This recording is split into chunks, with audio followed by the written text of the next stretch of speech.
नमस्कार।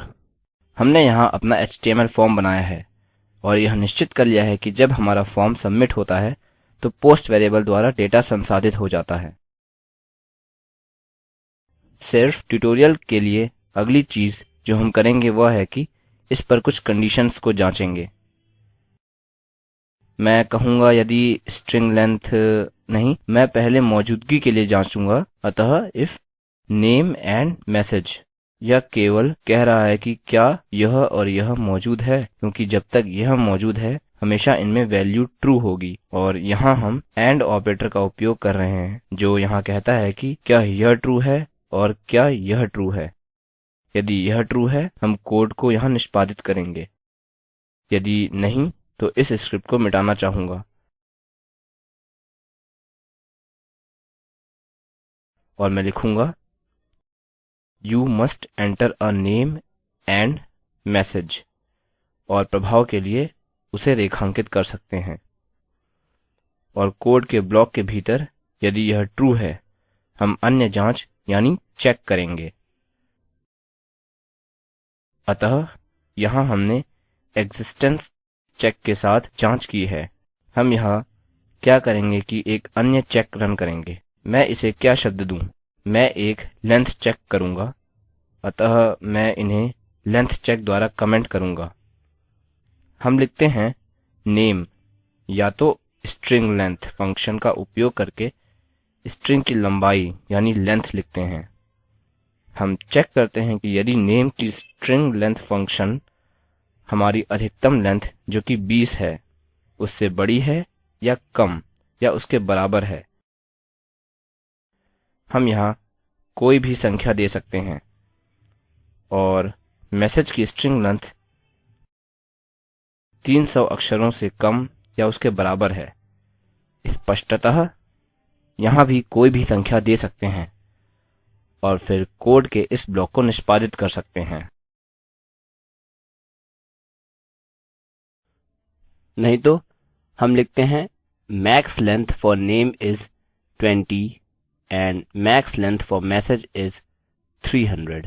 एक और अच्छी चीज है 300 और 20 को वेरिएबल्स में संचित करना। इसे यहाँ सेट करते हैं। आप लिख सकते हैं name len is equal to 20 और message len is equal to 300। फिर आप इसे यहाँ जोड़ सकते हैं। अतः यहाँ नेम लेन माफ कीजिए नेम लेन यहाँ और यहाँ आप लिख सकते हैं इसे वापस लिखते हैं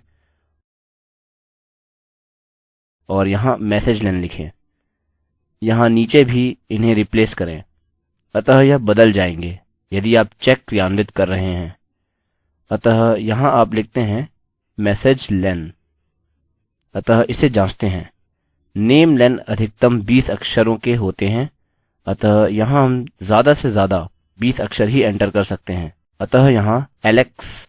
मैसेज में यहाँ मैं 300 अक्षरों से ज्यादा टेक्स्ट एंटर करूँगा। मैं इसे कॉपी पेस्ट करूँगा। यह अब 300 अक्षरों से ज्यादा होना चाहिए। अतः यदि मैं send me this button click करता हूँ हमें यह मैसेज मिलता है max length for name is 20। यह वह वेरिएबल है जिसे हमने यहाँ लिखा था और इसके लिए अधिकतम लेंथ 300 है। यह यहाँ से ली गई एक अन्य वेरिएबल है।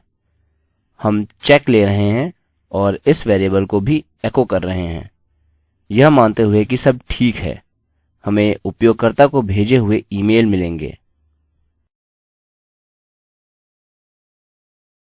मैं इस एड्रेस पर जोर दे रहा हूँ और यहाँ पहले ही हमारी सब्जेक्ट लाइन है।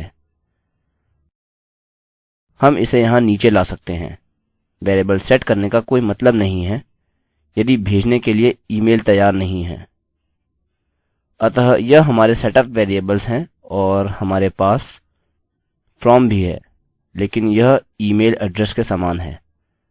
अतः हमारे पास नेम पहले से ही है और हमें मैसेज की आवश्यकता है जो कि यहाँ मौजूद है। हमें हेडर की भी कुछ जानकारी चाहिए जिसे मैं जल्द ही बताऊंगा, लेकिन अभी के लिए हम सीधे मेल फंक्शन को देखते हैं। मेल फंक्शन इस तरह से है। मेल और पहला वेरिएबल जो आपको लिखना है वह है कि किसको यह मैसेज भेजना है। मैं टाइप करूँगा to और फिर ईमेल का सब्जेक्ट केवल सब्जेक्ट है, यह यहाँ है। फिर ईमेल का मुख्य भाग अतः बॉडी। यहाँ हम लिखते हैं body is equal to this is an email from name। अतः हमने ईमेल के बॉडी में नेम जोड़ा है। फिर नई लाइन के लिए \n का उपयोग करते हैं, अतः 2 नई लाइन्स। अगला हम मैसेज एको करते हैं जिसे इसमें शामिल करेंगे। अतः यहाँ बॉडी में एक सामान्य मैसेज उपयोगकर्ता का नाम जिसे हमने फॉर्म में संसाधित किया है और 2 नई लाइन्स और आगे मैसेज लिखा है जिसे फॉर्म में एंटर किया है। ठीक है, अतः इसे हटाते हैं। यह सही लग रहा है। मेल फंक्शन के रूप में आप सोच सकते हैं कि यह कैसे काम करेगा, लेकिन PHP ईमेल भेजना काफी आसान है। लेकिन हम वास्तव में कब ईमेल भेजते हैं, हम देखते हैं कि यहाँ कुछ समस्याएं हैं। हमें एक वार्निंग मिली है, the mail function send mail from is not set in php.ini और custom from header missing। मैंने अपने ini में send mail from नहीं सेट किया है। मैं इसे भूल गया था, इसलिए खुद से करता हूँ। इसको करने के बाद हमें एक और एरर मिलता है। मैं आपको बताऊंगा कि इसे ठीक कैसे करें, लेकिन वीडियो के अगले भाग में। अगले भाग में हम अन्य एरर जो इसके बाद मिलेंगे उन्हें देखेंगे। अतः हमसे अगले भाग में मिलिए। मैं रवि कुमार IIT बॉम्बे की ओर से आपसे विदा लेता हूँ। धन्यवाद।